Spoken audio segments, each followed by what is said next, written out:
Oke, bismillahirrahmanirrahim. Assalamualaikum warahmatullahi wabarakatuh. Alhamdulillahirabbil alamin. Alhamdulillahirabbil alamin. Wa bihi nasta'in wa din. Wassalatu wassalamu ala asyrofil anbiya'i wal mursalin sayyidina wa maulana Muhammadin wa ala alihi Muhammad.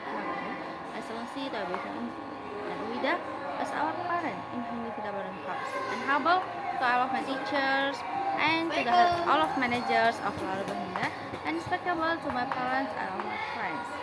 First of all, let's pray and set our SWT who's giving us success and blessing. Secondly, my business rotation as we return to our Prophet Muhammad SAW has kept us from the status to likeness, from three to the cleverness. And thirdly, today I will try to tell you about my presentation, Imaginous Map, and the title, Player in Certain Circumstances. Players in certain circumstances. Reverse. Player in a sick condition. Nah, yang pertama itu sholat dalam keadaan sakit. Islam provides relief for people who are sick to continue praying according to their abilities. The following are the conditions of player in a sick conditions.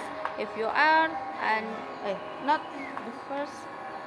able to stand, if you are unable to stand,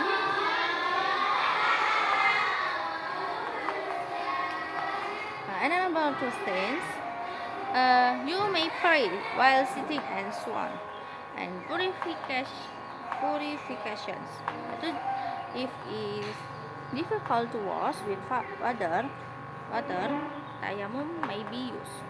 Jadi di sini menjelaskan tentang sholat dalam keadaan tertentu. Yang pertama itu ada sholat dalam keadaan dalam kondisi sakit.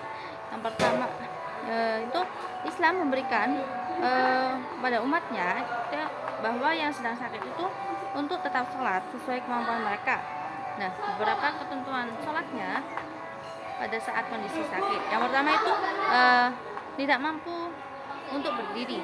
Nah, jika tidak mampu untuk berdiri, boleh tuh untuk sholat sambil duduk dan juga seterusnya. Bisa sambil duduk, bisa sambil berbaring atau yang lainnya. Nah, purification, yaitu purification itu bersuci. Nah, jika kalian sulit untuk bersuci dengan air, kalian itu bisa menggunakan dengan tayamum. Okay, and the second player in travel or musafir. Nah, sholat dalam perjalanan.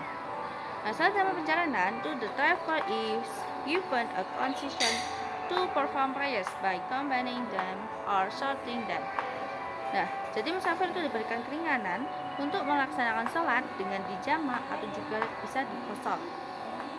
Nah, yang pertama jamak players. Jamak players is combining two players in one time. Nah, jadi sholat jamak itu adalah sholat yang menggabungkan antara dua sholat dalam satu waktu. Contohnya itu example duhur and asar prayers are done at duhur or asar time. Jadi contohnya dikerjakan di waktu duhur atau juga bisa dikerjakan pada waktu asar. Oke, and next qasar prayer. Nah, qasar prayer itu sholat qasar.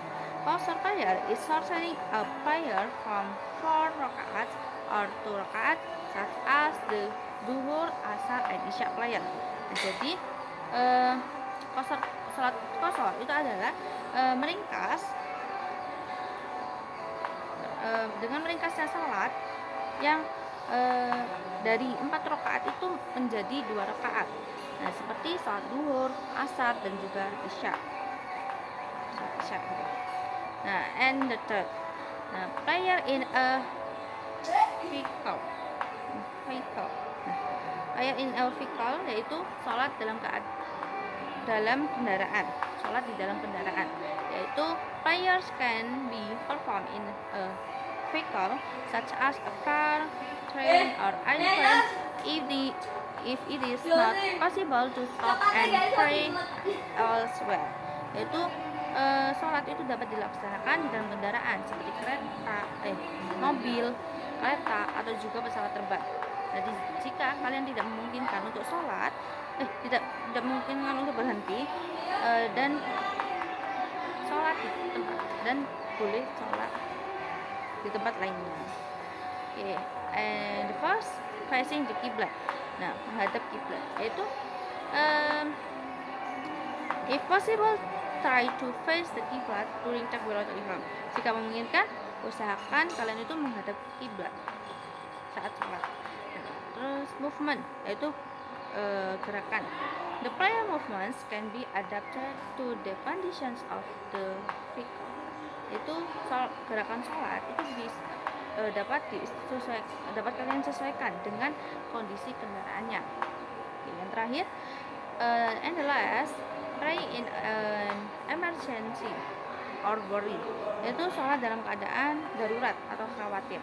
In emergencies such as war or danger or natural disasters, prayer is still obligatory according to your ability. Yaitu sholat dalam keadaan darurat itu seperti bencana alam. Ya. Dalam keadaan darurat itu seperti bencana alam.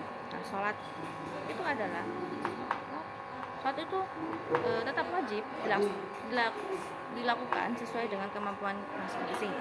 Terus ada itu yang pertama, prayer of house. Sholat dalam sholat house. Prayers performed in conditions of war or dangers, yaitu sholat yang dilaksanakan dalam keadaan perang atau juga dalam keadaan bahaya. Terus the movements and recitation of the prayer can be summarized according to the situation. Itu gerakan dan juga bacaannya itu, bacaan dalam sholat itu bisa dapat kalian ringkas sesuai dengan situasinya. Oke, I think enough. I'm sorry if my mistake, and thank you for today. And that's all me. Wassalamualaikum warahmatullahi wabarakatuh.